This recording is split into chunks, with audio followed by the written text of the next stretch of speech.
All right. Good evening, everyone. Thank you for joining us tonight for Thesis Dissertation 101.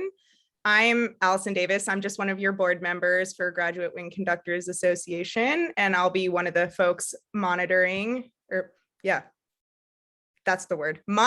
tonight, along with Isaac. So Isaac, I don't know if you want to say anything beforehand. Great to see everyone here. All right, so I'm going to get started and introduce two of our three amazing clinician guests that we have tonight. The first is Dr. Julia Baumanis. She's the Assistant Director of Bands, Assistant Director of the Marching Scarlet Knights, and Director of Pep Bands at Rutgers University, formerly of Central Missouri. She's an active performer, educator, and researcher, and has presented her research nationally, including at NAFME, CBDNA, FMEA, MMEA, all of the MEAs, and as well as Desert Skies Music Education Research Symposium. And then most recently, her research has been focused on developing a conductor's baton that records data collected from conductors' expressive gestures. If you have not been able to ask her about this yet, it is fascinating. So if we have time at the end, I'm going to have everyone press you for questions on that because it's amazing. And then in addition to that, she is hoping to implement that technology within the conducting classroom as a technological tool to assist beginning conductors in developing their craft. She also has served as the multicultural chair for the Missouri Music Educators Association on the editorial board and the design team for the Women Conductor, which is the official publication for Women Band Directors International. So welcome, Dr. Baumanis. Then I also have the pleasure of introducing Dr. Brian Silvey, who is the Director of Bands and Professor of Music Education at the University of Missouri.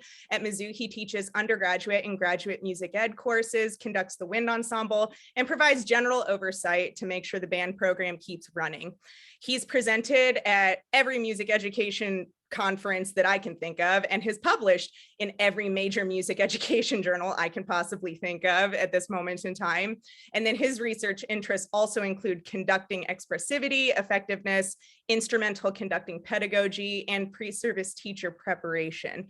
He currently serves as the editor of the NAFME journal Update, Applications of Research in Music Education, and is on the editorial board of the CBDNA Research Journal.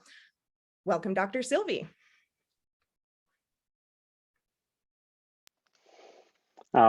And I have the pleasure of introducing our final guest here.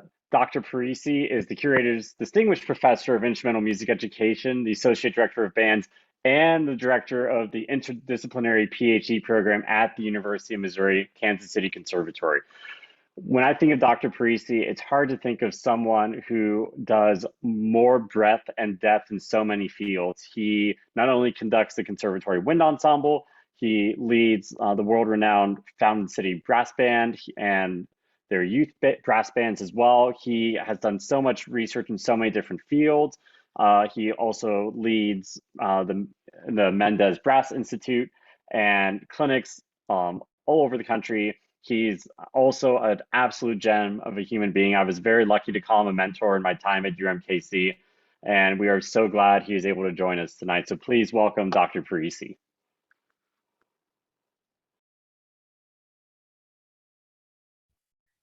So now let's get to all of the meat of the questions that everyone has submitted for this webinar. I'm going to open the floor to Dr. Baumanis first. When you think about prospective students going into a program, do you think that they should have a somewhat fleshed out idea for their thesis or dissertation or research area? Is that something that's expected of them? I'm looking at what I wrote, and I wrote in big capital letters with an exclamation point. No, absolutely not. I found that myself and my colleagues who were in graduate school with me, we oftentimes found our topic that we wound up writing our thesis or dissertation on while we were in grad school. And I find too that most of the time that it comes up when there's a problem that you experience in grad school that you want to solve.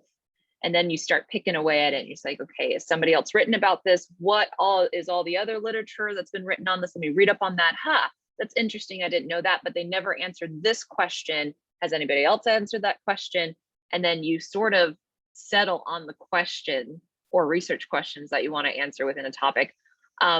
First year grad school is just sort of figuring it out and getting the lay of the land. A lot of people are coming from teaching positions or other schools. So that first year is more about just figuring out your environment and then getting comfortable and then figuring out the next step, which is possibly that problem that you want to solve with your dissertation or thesis. And I'm so excited to be here. I'm so happy to be amongst friends and UCM family. Go Mules. Dr. Parisi, I'll punt to you and ask if you have anything to add on to that answer. No, actually, that was spot on. I would have written a capital NO and a 14 exclamation points. I think part of the looking back, the joy of grad school and the frustration is the ambiguity that you're supposed to deal with. I always tell my graduate students, you need to embrace ambiguity, and they wrestle with that.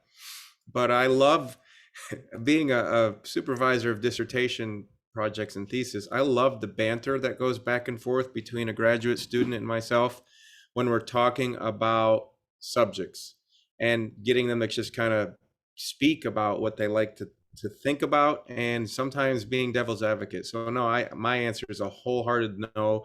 And I know many of my colleagues had no clue and were panicking for a while at times. So I also think sometimes if somebody's coming in with an idea, it's okay, yet I encourage them to dive in further. You know, they probably, most of the people I've worked with have quite just a superficial understanding of the idea. So you help them and guide them, and then eventually many of them change. So it's interesting. Dr. Silvi, anything? I wish I could disagree with my wonderful colleagues, but I can't. I would say that under no circumstance should you come in with a fully fleshed out idea for your dissertation, because you just don't know what you don't know yet. I know for many of you, especially if you're coming from conducting degrees or even good undergrad music ed degrees, you didn't get your hands dirty with a lot of the research as a part of those degree programs. So when you're coming into a doctoral program, you're being exposed to all sorts of research literature that you've never read before, that you know very little about. And so reading some of that will help pique your interest in a topic beyond what you thought you might do into something that, as our guests were saying, might just push you in a very different direction. I was the same way when I was at the University of Texas at Austin. I thought I was going to do one thing, and then the more I kind of got into this idea of score study and why people were terrible at it and why undergraduates couldn't take what they were studying in the score and put that into their gesture.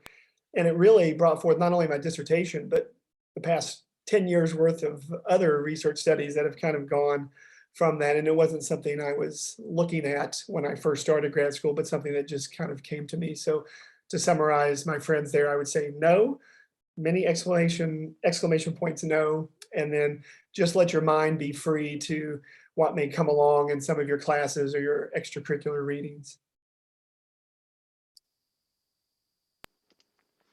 Wonderful start. The next question dives in a little bit more in terms of timing. So this is kind of a multi-part question here, and thinking about timing on a few different levels. So, you know, how long did you spend on each week of your dissertation items? And then with that, how often should your peers, colleagues, or faculty review a dissertation? And then how much of your time goes into the research part, and how did you decide where to start? So again, time on a few different levels. And Dr. Parisi, if you don't mind, we'll start with you on this one. So it's a multi-tiered question. So honestly, if I could zoom out, you go to a doctoral program, usually I'll ask, I want to zoom out a lot. So the interdisciplinary PhD program here has 340 students in the program. So, you know, there's 23 different programs. And I always ask them, did you come here for convenience or for a professor? And I'm always hoping they say, I came here for a professor. And that's not usually the case. Sometimes you come for a professor because you want to study that line of research. So I know like Dr. Silvi's mentor has a very specific line of research where some of his students jump into that line. Like I'm talking about Bob Duke, right? They go into that line of research, and some professors are very aware of having students that are interested in that kind of line of research. And then there's some professors that will be flexible with their students. So the research part of that starts day one from the second you get on campus. And I can't speak for my colleagues because I want them to chime in here. Every doctoral program has a different procedure. Are you a 3-year residential program? Are you a part-time program? Are you a 2-year residential program? Are you a 3-project pillar program for your dissertation? I mean, you've got to kind of do your research before you even go to the school, is what I'm trying to say.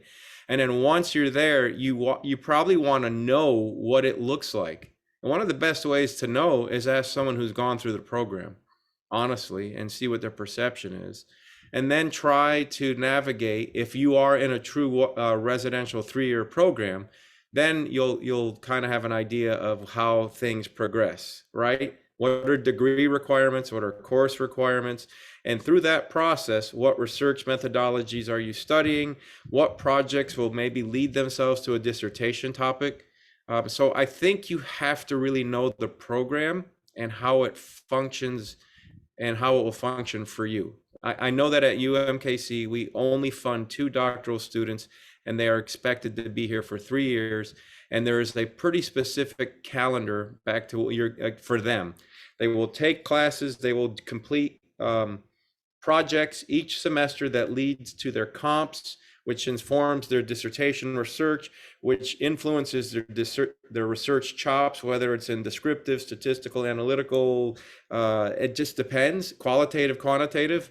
And then they are to defend that in a comprehensive exam and then write the paper. So, ours is a 3-year pretty prescribed program. So zooming back out, make sure you know where you're going, who you want to study with, and what the timeline is expected of that program, honestly.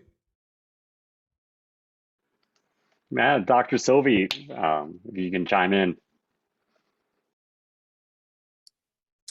I'm a native Kentuckian, so there's been so much spoken about before these questions. I forgot what the first one was. So can you tell me what the first part of that question was, and I'll address that to start. Yeah, absolutely. So I know Dr. Parisi talked a lot about the macro program. Would you maybe zoom in a little bit and, let's say you start looking at a dissertation project, how do you start kind of scheduling that out and, start maybe finding sub goals within this bigger goal? Yeah, so speaking to what Dr. Parisi said, I do think you need to know about the program and how they initiate dissertation. So for example, at the University of Missouri, before you can embark upon the dissertation, you have to have a dissertation proposal approved. So essentially, we're wanting to see your methodology, the references you're going to use, to think through all of that bigger picture stuff before you embark on the nitty-gritty of a dissertation. Because if you haven't thought through some of those larger issues, you're not going to do very well in the weeds when you haven't been there yet. So we make sure that students complete a dissertation proposal that will allow them to be successful. That includes a timeline of when they expect to complete various aspects of their dissertation. Now, of course, there's always flexibility based upon how long someone is in a program or if they're on or off campus. But we found over the past several years, and Joe and Julia, we just started doing this about 3 years ago. So this is a relatively new thing at Mizzou, but we found it's really helped keep our students on track in terms of, okay, in October, I should be doing this. In November, I'm going to data collect. In January, I'm going to write the results, and then so forth and so on. It's something that well-regimented people do anyway, but we like to get that written down so we can, I'm trying to think of a nice way to say this, so we can hold people's feet to the fire just a little bit about, you said you wanted to graduate, but you're not doing these things that you wrote down in a timely fashion. So you might want to consider that. And I think that would be good for everybody, especially those of you who don't do a lot of academic writing, because one thing I know that Joe and Julia will tell you is it takes much longer than you ever anticipate to write something, even if you think you're an expert at it. I think I know a lot about conducting now because I'm a conductor and I've been writing about conducting for the better part of 15 years. It's still a slog sometimes. And anybody who tells you it isn't, they're lying to you. It always just takes more time than you would ever think. It's like score study, right? Oh, it's Cinema Symphony. I know that one. And then you open the pages and you start looking and there's so many layers. It's the same thing with writing. So I would encourage everyone out there to set those short-term and long-term goals to help move you to the finish line. Wonderful. And Dr. Baumanis. I mean, it's hilarious how much of exactly what Joe and Brian said is written down on my answer sheet. Every program's different. Research your program, make sure you understand what's going to be expected of you. And if the written requirements on the website for that program are vague, ask somebody who's in the program exactly what the life is. One of the parts of this question was how much time should you expect to dedicate to the research prior to the writing and then the writing itself. I may be a little bit different, but I wrote down here that the research to me is the biggest bulk of it. I know I have a good friend who wrote their basically the entire outline for their dissertation, only to find out that somebody else was finishing that same topic and was about to submit. That's a little bit of a faux pas it's not a little bit, it's a lot of bit of a faux pas in the research world to have the same sort of research on the same topic. So to me, especially writing about something like conducting, where there has been so much great work that has happened before on the same topic, you want to make sure that you're not replicating something, even if it's your own personal take on it, that's still replication. So to me, the research part is the bulk of it. I spent probably about my entire third year doing research before I settled on a specific topic, because I was running into roadblocks of that's already been talked about at an extensive level, that's already been talked about, and that's a great dissertation. So the research to me takes the bulk. When I finally settled with my topic, I think it took me probably a semester and a half of revisions once I had a bulk of something written. But again, everybody writes differently depending on the topic, depending on the type of research that you're doing, whether it be qualitative, quantitative, something like an analysis of a piece. All those projects are going to take different times. So step one, research what's going to be your expectations of the program, get somebody's opinion who's in the program, and then just research to make sure you're not replicating. That would be my answer, I think, to this, how to not run into some of those problems like my friend did. It's all very informative. And I might just go straight to Dr. Silvi on this one, because this goes right to what you were talking about. And it's question number 3 anyways. Would you elaborate on that timeline that we have at Mizzou for my own help and everybody else is here?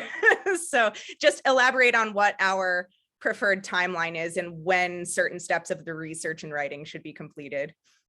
Don't worry, Allison, we will eventually talk about this, I promise. I do want you to graduate and get a job. So as much as we enjoy having you at Mizzou, we want to see you go on and do great things. Yeah, so going back to that timeline, and I should say it could differ based upon how long a person would consider taking to write a dissertation. In a lot of the social sciences, they take 4 to 5 years of coursework and dissertation writing. Music ed is very different in a lot of ways. We're very quick compared to a lot of other disciplines. Even for DMA, people writing a treatise or doing lecture recitals, those type of things. We generally 2 years of coursework, 1 year of full-time dissertation, treatise writing, lecture recitals, and then get you out the door. So I'm going to tell you what we do on the 1 year timeline. So people would usually have their comprehensive exams in the summer after their second full academic year, or at the very beginning of their third year. And once they pass those, they'd have around a month or so to put together that dissertation proposal, which is usually around, I'd say 15 to 20 pages, almost like a prospectus, a very large abstract, just kind of taking us through a typical research project, which would include citations for literature review, your method section, talking about what you think you might find, and then a timeline. And so that actually goes out to the entire committee. And then that way everyone can weigh in with their various expertise on certain aspects of that proposal. So usually by end of September, that's been approved. And so October would start generally data collection, or November, December, just depending upon your project, right? If it's a historical dissertation versus a qualitative and interviews, or a quantitative, it could manifest itself very differently over that time period. But usually we like to have all of the data collected usually by January, because if you think about the spring, you've got January, February, March, you're usually defending sometime in April. And then you usually have about a month if you need to do revisions. If you need to do a lot of revisions, you can tack on an extra summer, which a lot of our students actually do. So I want to dispel some of you from the notion that you're a terrible human being if you need extra time to complete your dissertation. I thought I had a slam dunk, and then people on my committee were like, you need to think about some of these things a little more. And I thought about them in the months of May and June and July in Austin, Texas, when it was 105,000 degrees outside. So actually writing a dissertation in the air conditioning wasn't too terrible for the summer. But Allison, that's typically our timeline there. And I'd be interested to see, Joe, what you guys do at UMKC in terms of what you tell your students. And Julia, I know you're new at Rutgers, so you may not quite know that yet. But Joe, what do you do? Actually, it's not quite different. Allison, may I share the screen and then I'll just show it to you. It's pretty much the same. So here's what our outline looks like, right? So they get admitted, they submit in December. We have to go to a two-prong admission process. So it's through the School of Ed and the conservatory. So then year one, we'll have a diagnostic interview, and they have to do a plan of study, which is basically an outline of what they have remaining in coursework. And then they submit that in year two. And what's not here in year one is they're actually already starting their calendar and comprehensive projects. Then you'll see in year two, we have comprehensive exam projects are continuing. We have 3 comprehensive exam projects that are supposed to be ready by the spring of year 2. The idea behind those projects is they are all publishable papers, so that when they're done, they can leave with 3 projects that hopefully they can tweak or publish. Some of them are kind of rough, so there might be a poster presentation or something. And then, as Dr. Silvi said, I mean, in the fall, they're dealing with data collection. One thing in the spring that I want you to all look at is this IRB submission. Now, we've already practiced that with our comprehensive exam projects because there are research studies, and every institution has an internal review board. And what you have to realize is it very seldom goes through once. Currently, we're at a record of about 4 times, 5 times. I'm not sure what's going on, but they're having a good time and making sure that we're hitting all the protocols to get institutional review and working with subjects and all that. And so just like Brian said, we'll start our data collection. My last year student is starting right now doing a qualitative study with interviews, and just got the 4th iteration of IRB approval back. So they're on this timeline pretty well. My second year is on the timeline, kind of crunching into the comprehensive projects, finishing up those. What we try to do is, sorry to use, I mean, we are musicians. We use kind of a crescendo model. As the comprehensive exams get closer to the dissertation, they start to broach the topics that they're really interested in.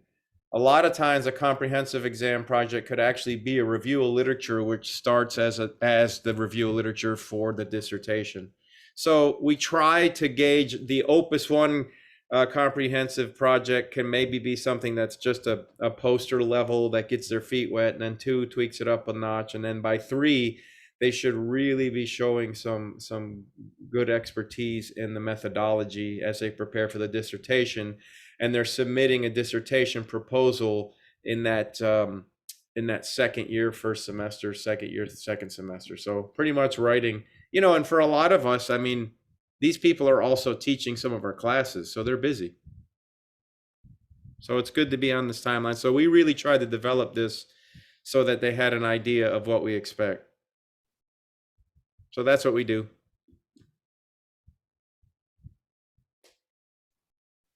That was really interesting to be able to compare the two just now. And then I'm not sure, Dr. Baumanis, if you know about Rutgers, or maybe you can explain what your process was like at Florida State, if that's more comfortable for you.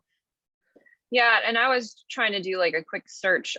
We're in the process of revamping our master's program in PhD music education program. We are on a conservatory model for half of the school. We're part of Mason Gross School of the Arts, which is a conservatory model. So for things like DMA and conducting the research that those individuals, the capstone project for them is going to be like a lecture recital or some sort of analyzation of a piece or a symphony, or even there's a composition student who's going to be writing and transcribing a piece for band medium as their capstone project. So it's a little bit different here than what I experienced in my graduate school at Florida State, which Florida State does follow more of what Brian was saying, as far as this is when you need to start researching, this is when you need to start submitting things for approval. It's more measured that way, and that was very helpful. Although I appreciate seeing that this is written out in a document for your students, Brian and Joe. I don't remember. Devin Moore is like, Devin's going through the FSU program right now. And if you don't know Devin's research, bug her about it. It's amazing. It Embrace the Ambiguity was the theme for where we were at Florida State. Wasn't written down. So I appreciate that that is being written down for your students. If you wouldn't mind, if you could send me that as we're revamping our Rutgers program, that'd be super helpful. Thank you. That's awesome. And kind of to build on that, Dr. Baumanis, like one of the reasons that Allison and I started this webinar, and one of the things we're hoping with the Graduate Wind Conductors Association is to continue bridging DMA and PhD programs in her field. I'm DMA, Allison is PhD, and we've enjoyed talking to each other about our fields. I know speaking from the DMA side of things, like you had mentioned, one of the common research areas is analyzing a piece of music or writing about a composer. So kind of talking about that, if you in a thesis format focusing on those things, what are some strategies that you might use to develop some research questions and guide your research? I know I'm very interested in this question, being a year 2 DMA student. Yeah, sure. I didn't write my dissertation, and I had a performance degree for my master's, which was a lecture recital. But I didn't write my dissertation about a composition or a composer. But I did research a piece with a living composer, and I could sort of tell you what I did there. I taught for all of my public school teaching in South Florida. I live very close to the Seminole tribe of Florida, their reservation down there. There's a piece that was commissioned by Florida Bandmasters Association called Council Oak, which is this piece about this very important and historical tree called the Council Oak, where the tribe has their formal meetings. And it was based on certain lines of poetry written by a Seminole poet named Moses Jumper Jr. What I wanted to do is, because I have a personal connection to that location, my mother's house is 20 minutes away from the tree. And I also have a personal connection with one of my best friends, whose father was the former tribe president of the Seminole tribe of Florida, went to school together, Tony Sanchez. I wanted to research the piece more. So the first thing I did was I looked up what has been written research-wise about this piece and what has not been written. Because what you don't want to do is run into, oh, I want to research this piece, I want to analyze it, but there has been like 17 other fantastic dissertations on this piece. So what has been written, what hasn't been written, and if the composer is living, get to the composer. I have read some papers. I don't want to say dissertations. I don't think I've ran into any of those, but I have read some papers where the composer is living and the composer's voice is nowhere to be found in the paper. And that's a shame. It's their piece, it's their art, so get to them. I was fortunate enough to have an interview with David Gillingham, the composer of this piece, but more importantly, in my opinion, the Seminole poet who wrote the poetry that this piece was based on, who David Gillingham did not know was living. and I put them in touch with each other. And now there's this very beautiful artistic relationship between composer and poet. And that wasn't clear in the commission when this piece was written, and now it is. So I thought that was very cool in the research. Find out who's living, who is involved in the art, and talk to them, because it's their art. You will only be one lens for which we can look at the art through, but the most important lens is the person who created the art. So what has and has not been written about the piece, is the composer living? And if so, get in touch with them. And then study the other art or music that has influenced the style of music or the composer themselves.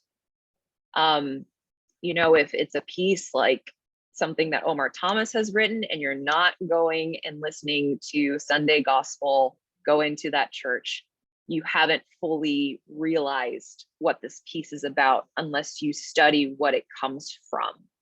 So I went and I listened to Seminole tribe music that was collected by Frances Densmore, who is a big musicologist. A lot of people thought Frances Densmore was a male musicologist. Frances Densmore is a female.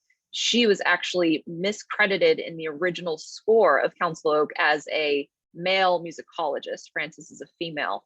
I went and I listened to her recordings that are in the Smithsonian. I listened to the wax recordings where she went and lived with the tribe members and studied as best I could the music that this piece is based off of. So study the art it comes from, get in touch with a living composer, what has been written, not been written about the piece, but also then talk to conductors who have worked on that piece and see what their experience with it is too, because we know that everybody's musical interpretation is a little bit different. Maybe they have some sort of narrative that they came up with that just completely changes the way that you think about the music. So that's my process for doing this sort of work.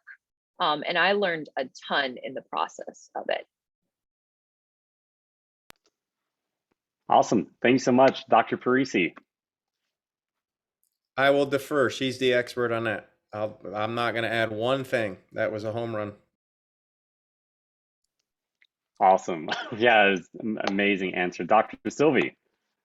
I'll add something, only to say that I don't really do any of that. No, I actually do, but I would just say, find something interesting, right? We don't need Schenkerian analyses of pieces. We don't need Roman numeral analyses. I'm not concerned about any of that. So when you're studying these pieces, immerse yourself in them fully and do something that's going to be interesting for your performers, for yourself, and for your audience.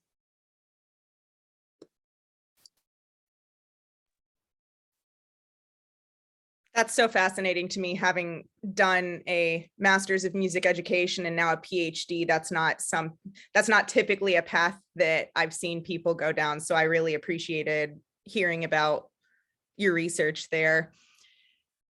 Dr. Parisi, we'll start with you on this next question. What are some different factors to consider when picking the topic of your project? So what are some suggestions or tips you might have for people as they are honing in on specific topics, going from that macro to the micro? And then maybe even what are some types of projects or topics you would like to see more of from your graduate students?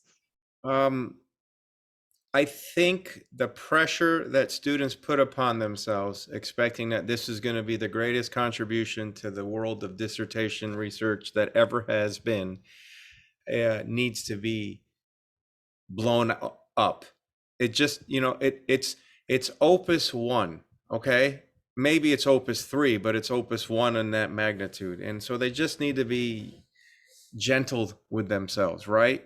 And I'm going to echo what my colleague said. You got to find something you're passionate about, and you got to dig in, and you've got to be patient. I think it's a good idea to keep some kind of journal. Like, this is mine, and it has questions that I just like, I wonder what, and I'll just be sitting there. I'm like, I wonder why there's not enough music written by so-and-so. I wonder why so-and-so didn't write for this idiom, or I wonder why conductors do this.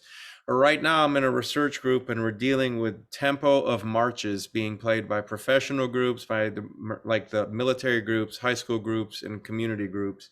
And just the dialogue we're having about, why would you care about tempos of marches and all that, and then I'm sitting, I wonder if you get to the trio, people kind of typically do this, I mean, and then how it informs your practice of a march, do you set the metronome and go, or do you ebb and flow? I mean, you've got, and you may hear that and go, that is boring as heck. Well, then don't do it.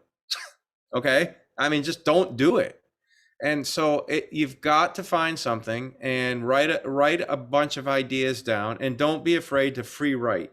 Like, put the pencil on paper and just write. Don't even pick it up. Just keep writing and don't judge. So start with that and then go back to it and go, that's kind of a neat idea. And then start to dig into the literature. I mean, we all have access to great library resources.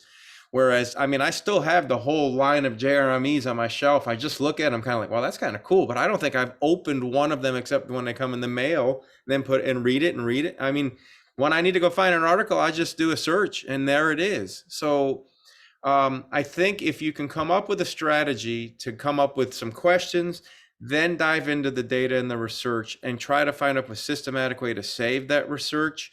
And then start to highlight, I think my colleagues, I'd be interested in hearing what you say. I encourage my students to read the abstract and then jump to the end and read the discussion and see what kind of questions they pose, to see if like you're on to something that's kind of unique. Like, wow, that is what I want to find out, because that's our job when we do a research article, is at the end kind of say, well, the next step would be this. And if you go, well, that's a cool next step and I want to do that, then you're on to something. And then you look into the references and go, who else is doing this? And you realize that, there's somebody doing this. And then if they're alive, call them, and then just start to get excited about it. And then again, to just go back to my first statement, don't put a lot of pressure on yourself that you think this is going to be like, you're going to win the Nobel Prize because you figured out how to mark a score in a way that nobody else has marked it. That's just not going to happen. And if they give you a Nobel Prize for that, that's pretty interesting. So, Dr. Silvi, I'm going to punt to you. What are your suggestions or recommendations or? Sure. So I'll receive that punt, and then I'll piggyback off what Joe was saying there. You got to reach out to people, right? It's not a very big research world or even conducting world. So whenever you have questions about anything, just an email away or a text away or a phone call away. I want to give you a story that'll illustrate what Joe was talking about. So when I was fresh off of my PhD, I went to my first ever NAFME conference. I can't even remember where it was, in 2009, or it was in Anaheim, California. Yes, because I'd never been there, and there's something there.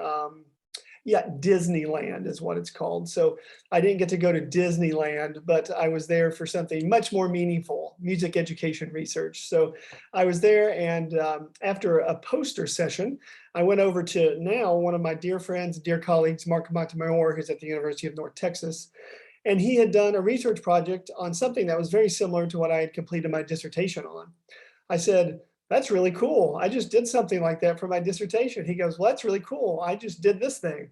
And then I said, hey, why don't we do something together? And he said, sure. And then 12 years later, we've done about 7 research projects together. So I was bold and I just asked a question, and it turned into something really meaningful to me professionally and personally for the last decade. So I would encourage everyone here tonight to reach out to friends, colleagues, heck, even enemies. If they can get you the information you need, go talk to those folks, right? So that's really, really important. Reach out to folks. And then another thing, I'm stealing all of Joe's wonderful points, but just trying to polish them up a little bit. You want to make sure you're looking back into the references section. So when people have written about that topic before, guess what? You're not the expert. They are, because they've already been published. And there's a chance they've been doing this for a very long time. So you want to go ahead and reach out to them and ask questions. I do that all the time. And I was going to say I feign ignorance, but I'm pretty ignorant a lot of the times. And I just say, hey, I don't know about this. Can you tell me more about what you're thinking? And you'd just be surprised at how helpful and lovely and nice people are when you're reaching out to them to ask questions. And then the final thing I'll say is my colleague at Mizzou, Wendy Sims, who's a world-renowned music education researcher, says your dissertation is the smallest chunk of the iceberg. right? So the iceberg is the topic at hand, and you're chiseling the very smallest little piece of ice from that iceberg. And it's a really apt analogy or metaphor, because you are. And no matter how big of a chunk you think you got, it's not that important, right? Whatever you're doing for your dissertation is not really that important. So give yourself some grace, as Joe was saying. Relax a little bit. You know, it's like it's banned, right? It's dissertation. We're not killing anyone with our dissertations or conducting. So just relax and enjoy the ride. I'm killing people with my conducting, I think. Well, I wanted to kill a few oboes today that had nothing to do with my conducting. So yes.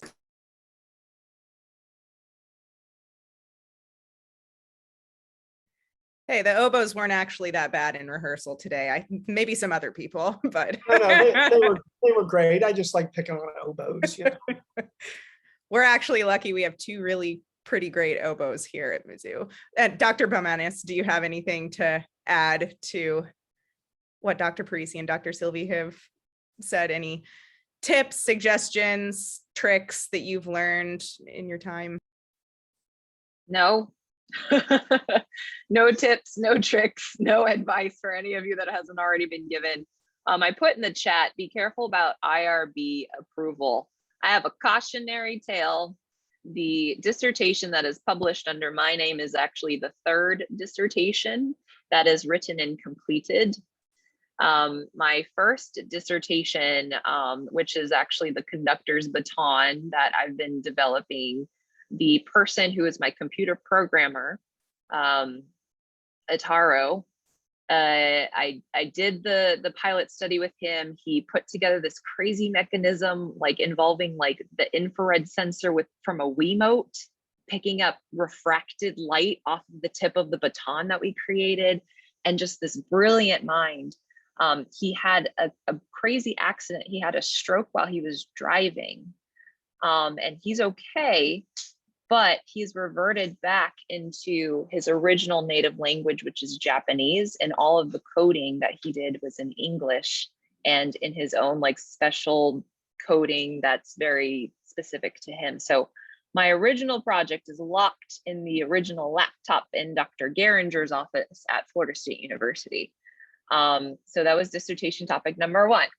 Dissertation topic number 2 hit an IRB snafu where there was a changeover in IRB office management. They fired the IRB office coordinator, and in the process lost my paperwork. And I wasn't on time to graduate unless I extended for a year. And I had already accepted the position at University of Central Missouri, which required me to have it published and me graduate before I started my day 1. So I wrote an entirely third separate dissertation topic that required 0 IRB in order to get to UCM to work with fabulous people like Joey and Jordan and Jade and Allegra who are on the call today. So my cautionary tale is IRB is incredibly different depending on where you go. Find out the procedure, find out who knows the procedure, and get started sooner than later, especially if you are working with students who are minors. If you want to like do something with high school students or whatever, there's incredible paperwork that you have to do because of them being minors. So get to that earlier and sooner than later, so you don't have to write a third dissertation in 3 weeks so that you could go to your first job. That's crazy and also terrifying. So I appreciate learning from your mistakes. So hopefully I don't also make the same ones. Isn't that Schadenfreude? Like learning from and appreciating other people's mistakes. So on that same train, what are some other common pitfalls that you have? I'll just open this to whoever wants to start. What are some common pitfalls that you have seen that we might not have talked about? Or what are some expectations that normally don't get talked about or might get skipped over of a whole final project? I'll give you 2. Be flexible with yourself. My pilot study failed, computer froze, and that scrapped that idea. Sorry for the Star Spangled Banner going on in the background. I guess my daughter's having a lesson. And there we go. It's over. Okay.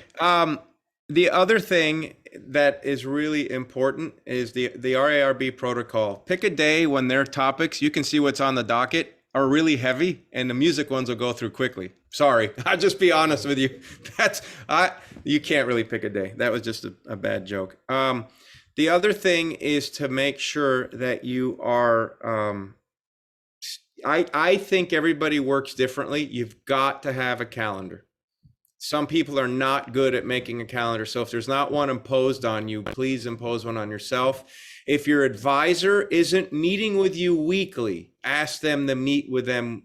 I meet with mine every week. They have a seminar one-on-one every week. We talk about research. We talk about what they're doing. We talk about next plans, and I make them tell me what they're doing on the calendar. So if you're not getting that service, demand it. Sorry, that's just important. I think everybody on this call, I'm sure they all are doing that. But I know that in my program with the other 300 and something, some of them are left orphan. So you want to make sure that you have a good relationship with the person who eventually adopts you as your supervisory chair. That's really important because the banter back and forth and the accountability is really important. And that's also picking your committee is very important, and that supervisory person has to help you do that. And I'm only going to say this, and I'm not going to say names, but one cancerous cell on a committee can be very problematic. I think Julia, you probably were told this. Take the professor, not the class. So you all know about professors that teach well, and you want to take their classes, and then you want to develop a relationship so that they may serve on your committee. I've had a couple students who oh, I really want this person on a committee, and there was no evidence of how that person functions on a committee.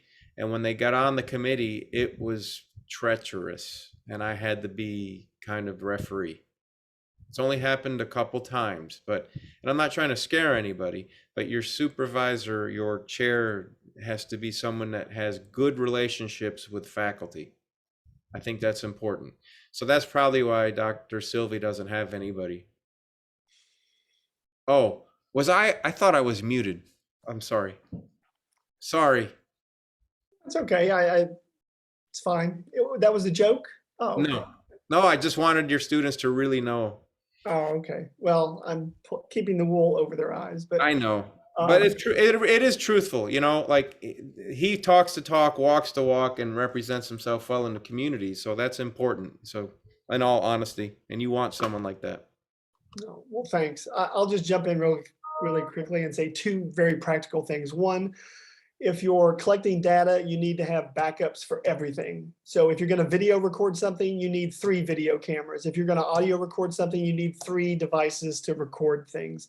Because the last thing you want is hours and hours of preparation towards the goal, towards whatever it is, and then not get it, right? Be like if your lecture recital didn't get recorded, or all these things that you may need for job applications or to push out into the world. For some reason, technology fails you. Okay, if I asked everyone on this call, has technology failed you? With 100% certainty, everyone raises their hand. So the way you can help mitigate that is to have as many devices running simultaneously as you possibly can.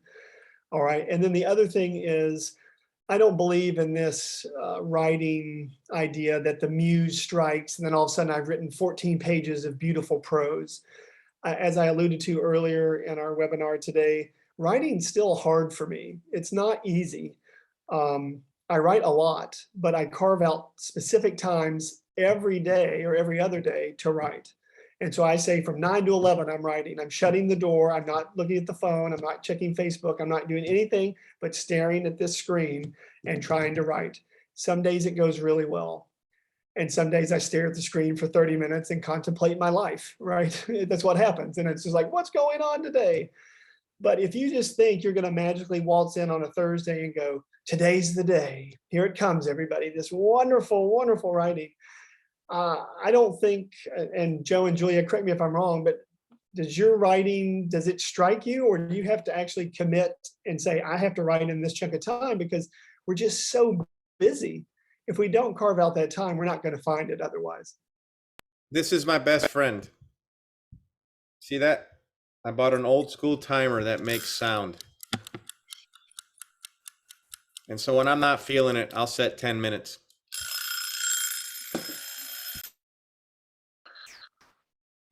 I'm incredibly deadline driven.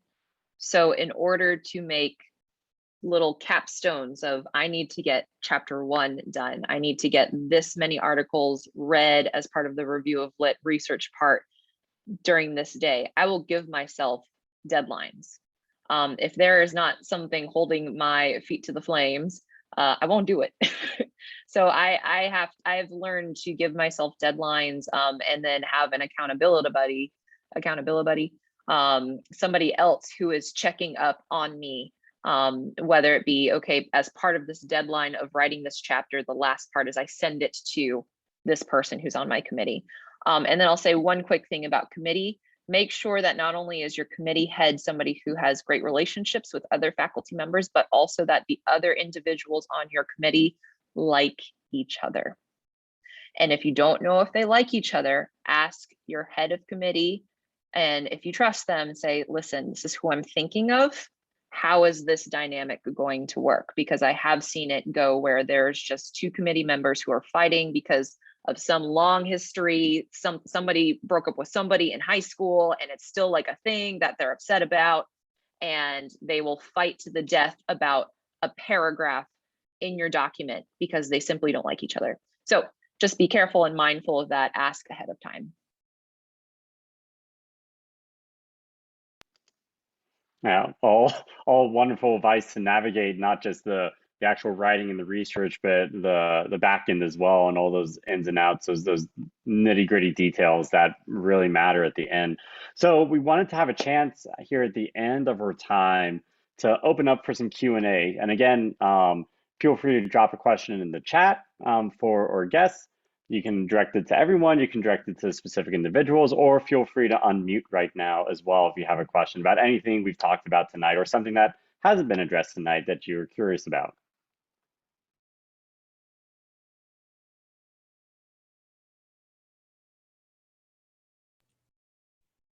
If nobody else will start, I know that this was one of the questions that was a little bit more specific on the list that I didn't include because it was just specific. But for as far as committee members, do you potentially have committee members that are not from your university? Is that common, or is that not as common of a thing to include them? Because I know here we've talked about Dr. Noon had Dr. Springer on his committee while he was not at the same institution, I think, if I'm getting that correctly. Is that something that happens often? I would say no. And I'm not sure, depending on where you are, I'm not sure what the rules are, but I'm not sure if that's allowed in all places. There might be like an outside committee member who is outside of your specific department. Say you're conducting and you want to get one of the applied faculty to be the outside person outside of conducting or music ed. That's, I think, more common, but I haven't heard of that instance. Yeah, we since we're an interdisciplinary doctorate, we have 1 member, 2 members sometimes from curriculum and instruction or another area. And sometimes somebody will want a reader, outside reader. So in the sciences, they might have someone at Children's Mercy Hospital. And some of the research sciences, they're actually doing the research in these people's labs. So they will have them on the committee. They cannot supervise it, but they can kind of co-chair it. You need doctoral faculty status at universities. And so you have to process that paperwork. You have to go through that whole thing. And there's a lot of credentialing. So you want to know that. And you also want to, I mean, for all of you in doctoral programs, you're already in a place, but when people are seeking out doctoral programs, you want to make sure there's somebody there that looks like what you want to do. There's nothing more disappointing for me when I see a student go to a school and they're like, so what do you want to do? And they're telling me, and I'm like, well, there's no faculty member here that looks like anything you want to do. Why are you doing this here? Then they kind of look at me. Well, it was close. I'm like, okay, well, then you're going to have to fit your agenda into probably another faculty member or find somebody who will adopt you, which is quite difficult. Continuing on the co-chair situation, there's a question in the chat. The person I want for my committee chair can't because they're not tenured, but they can be a co-chair. Any advice about how to go about that?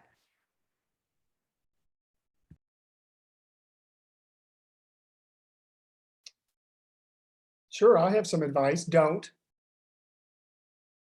No, I'm only halfway joking there. That can be really difficult because, you know, you want this person to be the number one person in your corner helping you through all this, but they can only share that responsibility with someone else. So if you want to do that, my only suggestion would be to make sure the other co-chair is besties with that person you had wanted to be the chair, so that there's absolutely no issue with a hierarchical kind of like, no, I'm the real chair and you're the fake chair. It's like, no, we're in this together and we're helping Jennifer through her dissertation or treatise. So just make sure they are super best friends and get along famously.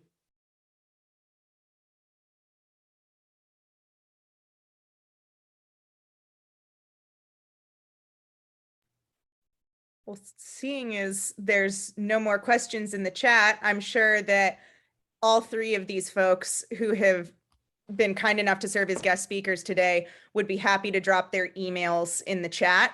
So if you have any questions, I'm sure that they would be happy to respond to you. If you don't feel comfortable or if it comes to you at a later point, please use them as a wealth of knowledge, because all three of them are incredibly well-versed in especially just combining research and conducting, because all three of them do both.